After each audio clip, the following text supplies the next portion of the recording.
அன்பான மாலை வணக்கம். பின்னை பெண்ணியம் போஸ்ட் ஃபெமினிசம் இது பற்றி பேசணும் நான் எதிர்பார்க்கல. தீபா வராததுனால நான் பேச வேண்டிய ஒரு சூழ்நிலை வந்துருச்சு. பொதுவாகவே எனக்கு தனிப்பட்ட வகையில், என்னை பொறுத்த வரைக்கும் தனிப்பட்ட வகையில் பெண்ணியம், பெண் விடுதலை அப்படின்ற வார்த்தையை விட மனித விடுதலை, மனிதர்களுக்கான விடுதலை அப்படின்றது தான் நான் ரொம்ப நம்புகிறேன். ஏன்னா நான் மார்க்ஸ் சொன்னதாக படிச்சிருக்கேன். எந்த மனுஷன் உண்மையிலே சுதந்திரமாக இருக்கானோ, அதாவது சுதந்திரம்னா சுதந்திரமான சிந்தனை, சுதந்திரமான மனநிலை, அந்த மாதிரி சுதந்திரமான மனநிலை இருக்கிறவன் மற்றவர்களை அடிமையாக வைத்திருக்க மாட்டான்.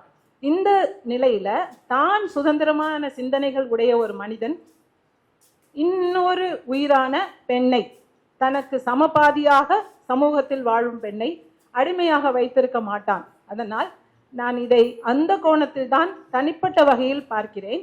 ஆனால் சுற்றியுள்ள சமூகத்தில் நடக்கும் சம்பவங்கள் இதையெல்லாம் பார்க்கும்போது அப்பப்போ மாற்றித்தான் ஆக வேண்டியிருக்குது. ஏன்னா தனிப்பட்ட வகையில் நாங்கள் பெண் அப்படின்றதுக்காக ரொம்ப கஷ்டப்பட்டதில்லை. இப்போ எங்கள் ஊரில் நாங்கள் சின்ன வயசாக இருக்கும்போது எங்கள் ஸ்டேஜில் உள்ளவங்களை படிக்க அனுப்பலை, எல்லாரும் வீட்டில் தான் இருந்தாங்க. ஆனால் நாங்கள் படித்தோம்.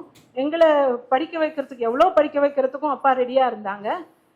எங்களுக்கு சுதந்திரமாக சிந்தனைகள் இருந்தது. எங்களோட வாழ்க்கையும் எங்களுக்கு பிடிச்ச மாதிரியே அமைச்சு கொடுத்தாங்க. அதனால் அதுக்கு மேலே உள்ள ஒரு நம்மோட சாமர்த்தியம், சுதந்திரம், இதெல்லாம் நாமும் நிறைய எடுத்துக்கணும், அதுக்கேற்ற மாதிரி நம்மோட தகுதிகள் வளர்த்துக்கணும் அப்படின்றது என்னோட கருத்து. ஆனால் பொதுவான நிலையில் பெண்ணியம்ன்றதை நான் 3 இடத்துல பார்க்குறேன். ஒன்று சட்டம், இன்னொன்று தனி மனிதர்கள், இன்னொன்று சமூகம்.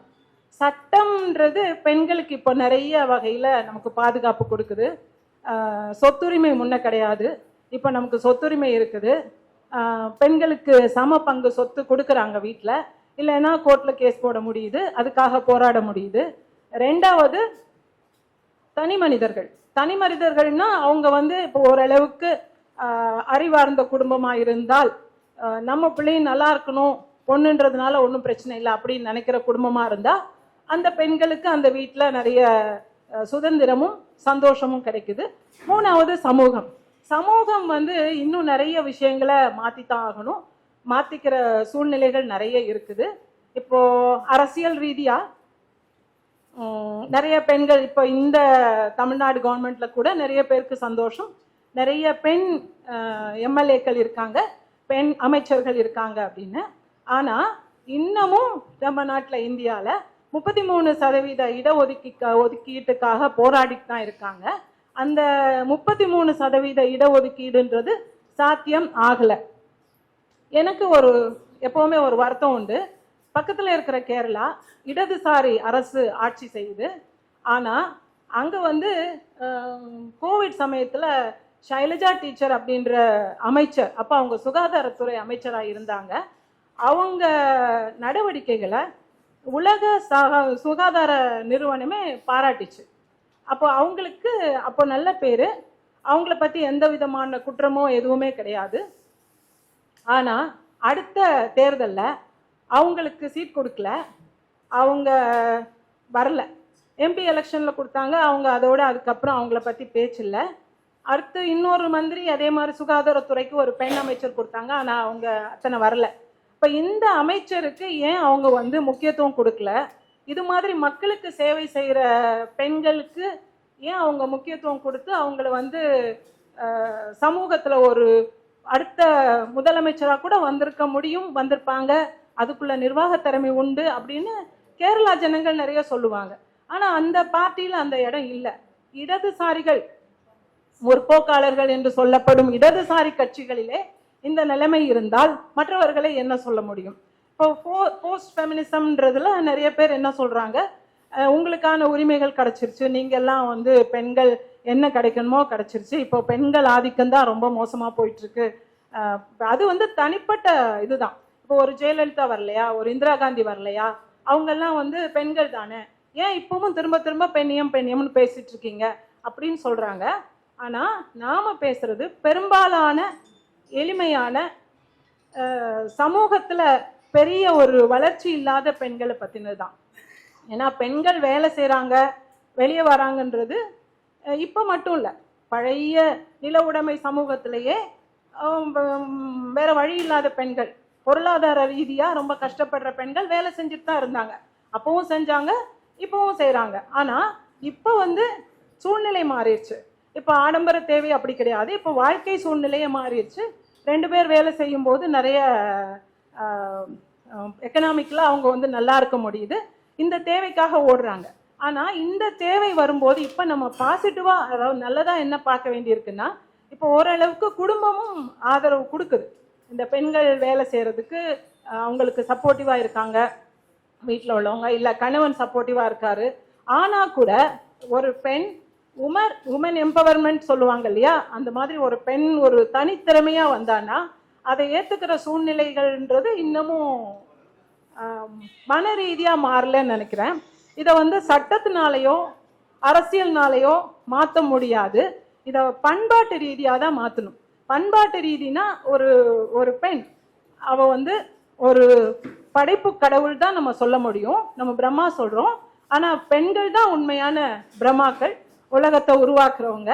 அப்ப அந்த மாதிரியான பெண்களுக்கு இந்த சமூகம் ஒரு மரியாதை கொடுக்குதா, ஒரு மதிப்பு கொடுக்குதா? ஏன்னா உடல் ரீதியா எங்களுக்கு எங்க உடம்பு தான் விரோதி, அது மருத்துவ ரீதியா மருத்துவம் தெரிஞ்சவங்களுக்கு தெரியும்.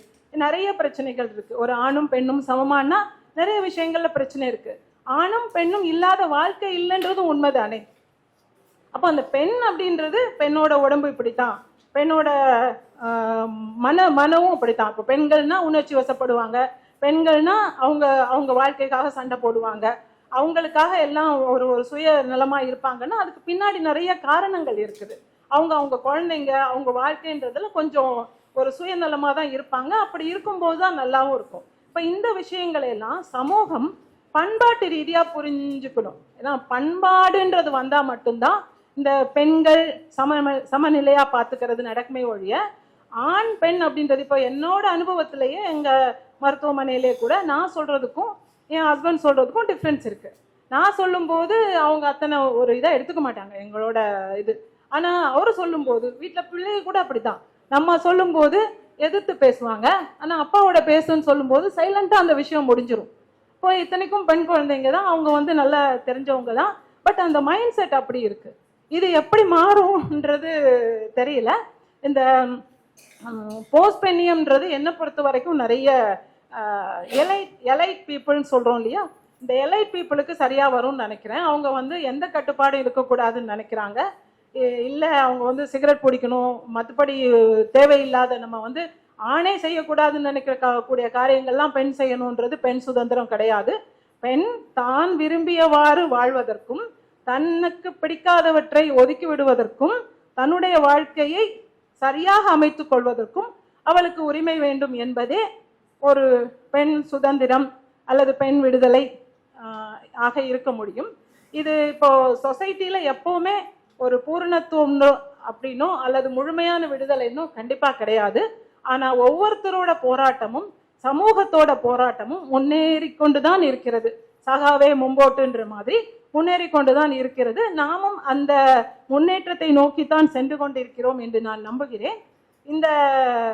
இந்த விஷயத்தை பத்தி பேசுறதுக்கு அவங்க வராததுனால ஒரு சின்ன உரையாடலா வைக்கணும்னு நான் நினைச்சிருந்தேன். ஆனா இவங்க திருமதி ரமணி அவர்கள் அவங்களா நான் இதை பத்தி பேசுறேன் அப்படி சொல்லி விரும்பி வந்தாங்க. அவங்க பேசுறத கேட்க விரும்புறேன். அவங்கள வரவேற்கிறேன்.